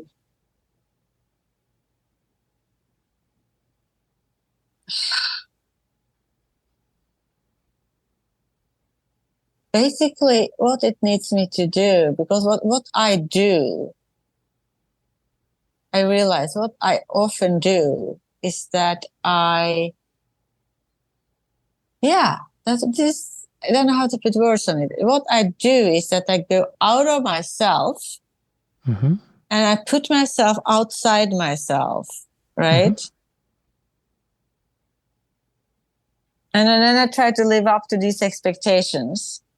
Right. So what it needs me to do is at least be aware of that. Of course, I won't stop doing it immediately. Wish I could. But it needs me to find a way back sooner. You know? Yeah. To not leave and go out there and become kind of an externality of myself. Yeah. I might phrase that as letting other parts lead, letting the parts that are trying to meet those expectations lead. And it might be one of those parts. And instead for self to lead. Yeah.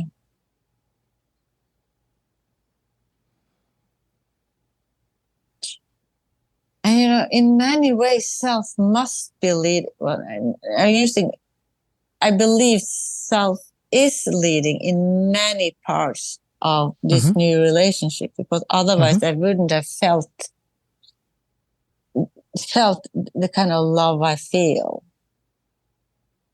But there are also aspects of it where it does not yet. Right. Where these parts are working too hard, are feeling left out, feeling leaderless, feeling like they have to work really hard to earn the love. Yeah.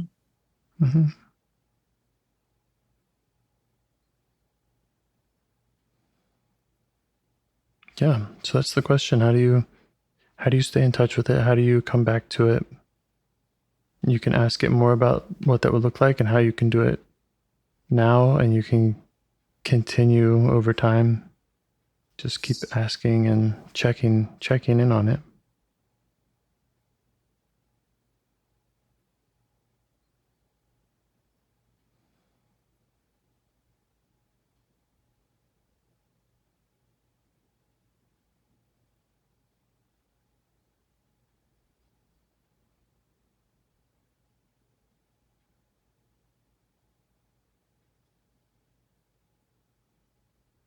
I mean, it's easy to say, yes, I will check in on it. But I kind of know that the automatic response when I am in situations, it's kind of to let other, like you said, let other parts lead. It kind of, it happens. I'm not aware of it. And then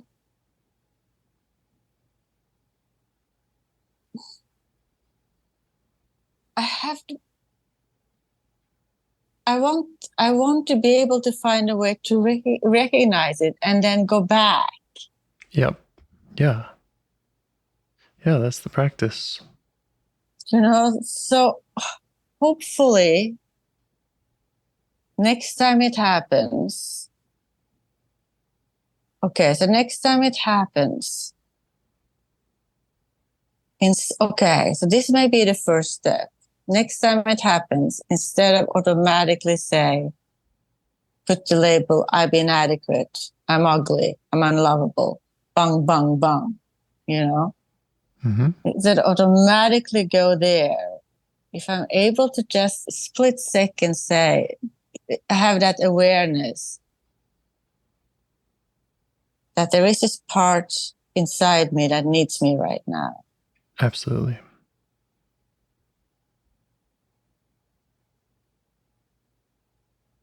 So because that's where the trap is. That when I go, yeah, that's where the trap is. And the trap is bigger, or the stakes feel higher when you're around other people, right? Much right. Okay. Oh yeah, when I'm alone, I can much more easily. Oh, I can. If I can have I can have a really. If I'm alone on a weekend day and I have nothing to do, I can wake up in the morning and say, what am I going to do today? Maybe I'll go to a museum, and then I just go. I can have a blissful day. When I don't bump into another human being. Right. And then that part is kind of quiet, and then it's maybe it's kind of out of sight, out of mind. Exactly. So that's why, what I recommend as a practice is to go to these parts, go to this part proactively when you are by yourself. Yeah, that's right. See if you can notice it. Yeah. And again, maybe there are those kind of middle ground areas where, okay, I'm at his house, but he's not here, but I still have this kind of nagging feeling. I might push the button wrong. And you might have more time and space there to push pause, ask exactly what you said, who needs me? Where are you? Yeah. And to turn inward and show that love for that part. Oh, that was, I didn't think about that. You're so right. And then by myself, I can do it every night or every day, whenever I could find a time or day when I kind of really even set in a reminder to myself, when I'm alone. Yeah. I mean, that's probably my number one recommendation to people is create a daily practice. And if you really want to stick to it, do it at the same time every day. Pair it with some other activity, have fun with it, and just get more, just make it easier and easier to quickly turn around and notice what's going on. Step 1, like this part said, be aware of it. Step 2, turn your love towards it and ask what it needs from you. Yeah. And then if it shows up angry, okay, fine. If it shows up, in a have different feelings. Yeah. No, that's what that's what I have to do, because when I am in social situations, all I can do at this point, all I could hope for would be to be able to catch it when I go down the spiral of ugly and unlovable before I go to the bottom and say, wait a minute. Somebody needs you inside. But then, you're in the middle of a conversation. Yeah, it's all a lot harder out there in the world. It is much harder. No, this is really good. I will start doing that before I get to bed tonight. Awesome. Hope it goes well. Yeah. Okay. Keep me posted. I will. And I'm seeing you in a week and a half, I think. You? I am. Cool. Yeah. I guess I get to see you one more time before you go. At least, yeah. Okay. You are wonderful. So are you. So are your parts. Yeah. Great work. Thank you. Okay. Talk to you soon. Yeah. Okay. Good night. Good night. Do you want to help bring more self-energy to the world? If you'd like to participate in calls or help out with this project in any way, I'd love to hear your ideas. Join the Discord server or contact me at james@liveifs.com. A huge thanks to our audio engineer, Yvonne, for your care and diligence in editing the calls. To every caller for your courage in sharing some of your parts. And to anyone out there getting to know their internal system, keep going. Who knows, that might be the most selfless, helpful thing you can do for others, and you're the only one who can do it. If you'd like to see us reach the largest audience, we must please the almighty suggestion algorithms at iTunes and YouTube. And they don't care about the power of IFS. They're looking for likes and shares and comments, and the sooner the better. Follow the links in the show notes right here in your podcast player to make your wishes known. And now, a minute of meditation. Or if you prefer, pull over. You can do it in 60 seconds. Just click one of those links. They're right there, and give us a like or a 5-star rating. It would really help. If you think this project is helping people, you're helping people by sharing it. Thank you.